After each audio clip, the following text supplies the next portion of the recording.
नाज़रीन आदाब, अली बारसी एक मरतबा फिर नया दौर के प्लेटफ़ॉर्म से आपके सामने हाज़िर है और आज एक अजीब-ओ-गरीब जगह से मैं आपको लग रहा होगा ये असल में मेरा बेडरूम है, कोई ऐसी खौफ़नाक जगह नहीं है, मैं किसी गुफ़ा से बात नहीं कर रहा, आईएसआई के किसी डंजन से बात नहीं कर रहा, किसी सेफ हाउस में मौजूद नहीं हूँ, मैं जिस जगह पर मौजूद हूँ वो है मेरा अपना बेडरूम। तो उस बेडरूम से जो मैं आपको खबर देने वाला हूँ, सबसे बड़ी खबर मेरे बेडरूम में इस वक़्त मौजूद है और वो खबर ये है कि आईएसआई के जो नए डीजी आईएसआई लगे हैं, आसिम मलिक साहब, इनको लगाने की क्या-क्या वजूहात हैं। तो सबसे पहले तो हम आपको ज़रा थोड़ा-सा बता दें क्योंकि मैंने देखिए लिख के रखा हुआ है, इसलिए मैं ज़रा शायद थोड़ा-थोड़ा नीचे भी देखता रहूँगा। सबसे पहली चीज़ तो ये है कि पीर के रोज़ ही ये वाक़या हुआ है और पीर के रोज़ ही उससे कुछ देर पहले 8 जजों का जो फ़ैसला था, वो भी आया था। और जिस वक़्त ये फ़ैसला आया 8 जजेस का, उसके कुछ ही देर के बाद ये तो अब हो सकता है कि ये रूटीन में हो, लेकिन बहुत सारे लोग ये भी स्पेकुलेट कर रहे हैं कि शायद ये जो साबिक या अभी तो करंट है डीजीआईएसआई वो उनके जो है वो कोई उनको ये स्नब किया गया है, लेकिन हकीकत ये है कि 3 दिन कबल ही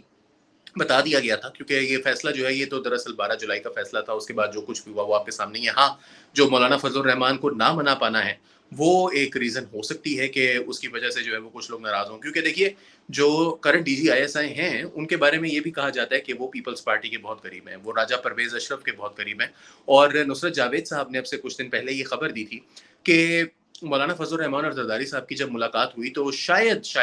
कहीं उस मौके पर ये फैसला किया गया कि यार शहबाज शरीफ की हुकूमत को तो फारिग करो ना। तो उनको जो फारिग किया गया उसके अंदर जो है वो मैं अब ये नुसरत जावेदी नहीं कहा, लेकिन क्योंकि ये चीज़ जो है क्योंकि ऐसी इत्तलात भी हैं कि मौलाना फजलुर रहमान को पार्टी के वेल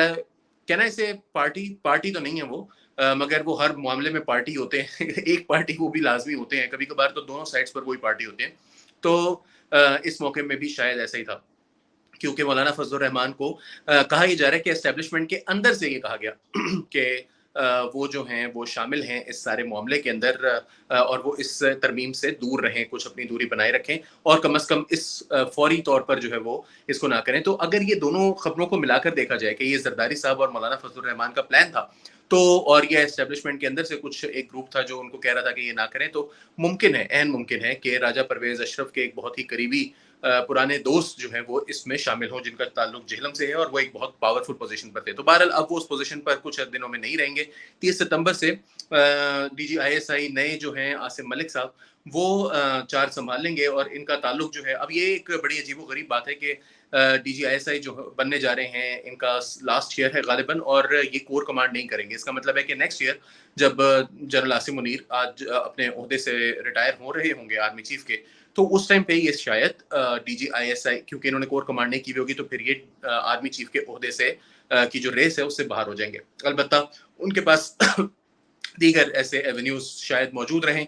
शायद सीजेसीएससी का ऑप्शन जो है वो उनके पास खुला हो, लेकिन मुझे ये कंफर्म नहीं है कि अगर कोर कमांड ना की हो तो क्या वो joint chiefs of staff committee का चेयरमैन हो सकता है या नहीं हो सकता। हालिया तारीख में अभी आपने देखा कि ये जो डीजीआईएसआई होता है ये आर्मी चीफ को जवाबदेह तो होता है, लेकिन असल में ये प्राइम मिनिस्टर क्योंकि ये सिविलियन एक इदारा है जिसके अंदर आर्मी के भी लोग शामिल होते हैं। तो आर्मी से जो लोग जाते हैं पिछले बहुत अरसे से कम से कम पिछले 40 साल से 30 साल से हम ये देख रहे हैं कि बेनज़ीर भुट्टो ने कल्लूक साहब एक होते थे उनको लगाया था, लेकिन उसके बाद से किसी को इधर आर्मी चीफ ऑफ आईएसआई जो है वो नहीं लगाया गया सिविलियन को।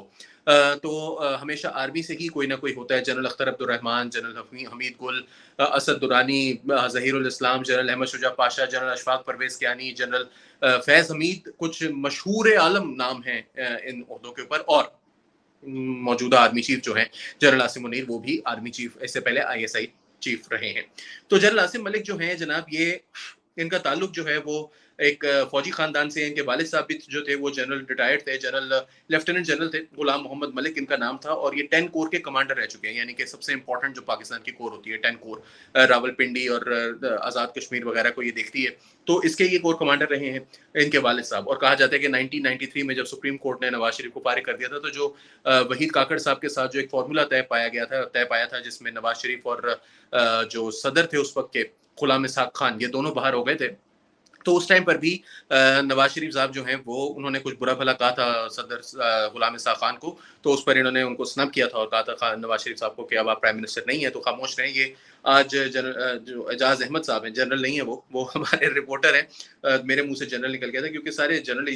इस वक्त गुफ्तगू हो रही है। तो 1995 में बहरहाल ये रिटायर हो गए थे इनके वालिद साहब, और ये जो अभी मौजूद हैं। अभी आपको याद होगा कुछ अर्सा पहले जो है वो सुहेल वड़ैच साहब ने एक जो है वो पेशगोई की थी लूमड़ और बारासिंगे वाली। उसके अंदर उन्होंने कहा था कि ये दोनों इकट्ठे नहीं चल सकते। एक डीजीसी थे फैसल नसीर साहब, दूसरे डीजी आईएसआई थे नदीम अंजुम साहब। ये दोनों के बारे में उन्होंने, एक को बारासिंगा कह रहे थे, एक को लूमड़ कह रहे थे। जहां तक मेरी समझ में आया था वो यही था कि लूमड़ जो है वो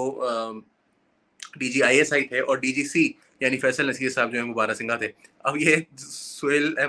वड़ैच साहब जो है वो इस तरह की लिखते हैं, हामिद मीर साहब इस तरह की ट्वीटें करते रहते हैं कि वो फलाने ने जानवर ने उसको खा लिया। तो ये दोनों चीजें जो है वो, ये दोनों सहावी पता नहीं क्या भाई आपस में जंग ग्रुप वाले करते रहते हैं। अलबत्ता जनरल आसिम मलिक जो हैं वो आईएसआई चीफ होंगे। अच्छा, अब आगे की पॉलिसी जनाब ये है कि ये क्योंकि ये जिस पोजीशन पर थे एडजुटेंट जनरल, उनके पास रिटायर्ड फौजी अफसरान जो होते हैं उनका मामला भी इन्हीं के पास होता है। तो जो जनरल फैज हमीद हैं उनका कोर्ट मार्शल भी इन्होंने ही ओवरसी किया। इसका मतलब है कि ये जो काम करना खड़े होते हैं वो करके छोड़ते हैं। इनकी जो इनके बारे में जो क्या कहते हैं रेपुटेशन है वो ये है कि जिस काम पर जो काम इनको दिया जाए, इज अ डूअर। और यही जो है वो काबिलियत जो थी वो जनरल फैज हमीद की भी थी। अब क्या ये काम कर पाएंगे? क्योंकि दो इनके सामने जो सबसे बड़े चैलेंजेस हैं जनाब वो ये हैं कि एक तो पहला चैलेंज ये है कि जो जजेस हैं उनको मैनेज करना है, जो मखसूस नशिस्तें हैं उसको मैनेज करना है, और इस वक्त पार्लियामेंट के अंदर जो क्राइसिस है उसको मैनेज करना है, और आर्मी के अंदर बहुत से क्राइसिस हैं, बहुत से बहरान हैं जो कि जमा हो चुके हैं। तो ये पोली क्राइसिस जिसको रजा रूमी साहब अक्सर कहा करते थे अब से कुछ अर्सा पहले तक, तो पोली क्राइसिस जो है वो उसको संभालने के लिए अब आसिम मलिक अपना किरदार क्या अदा करेंगे। एक बात तय है कि ये आसिम मुनीर के बहुत करीब है, और दूसरी बात ये है कि इनका नाम भी ऐन से शुरू होता है। तो जो पीरनी का पिंकी का जो एक वो था अलमशहूर अलमारूफ पिंकी पीरनी यानी कि बुशरा बीबी साबिक खातून अव्वल का जो एक ऐन का फार्मूला था, वो आयन का फार्मूला आयन को आयन काटता है, लोहे को लोहा काटता है,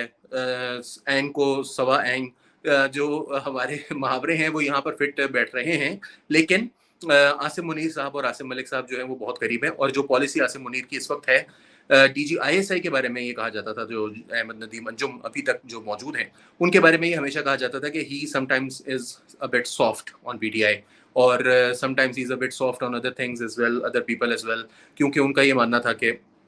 सबको साथ लेकर चलने की जरूरत है। लेकिन ये जो साहब हैं ये उस कैटेगरी में नहीं आते, ये उसी कैटेगरी में आते हैं जिसमें अपने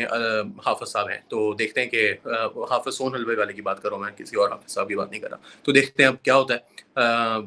आगे क्या होने जा रहा है। अली वारसी को फिलहाल के लिए इजाजत दीजिए, मगर आसिम मलिक साहब जो है वो इमरान खान साहब के लिए मेरे नज़दीक तो बैड न्यूज़ है।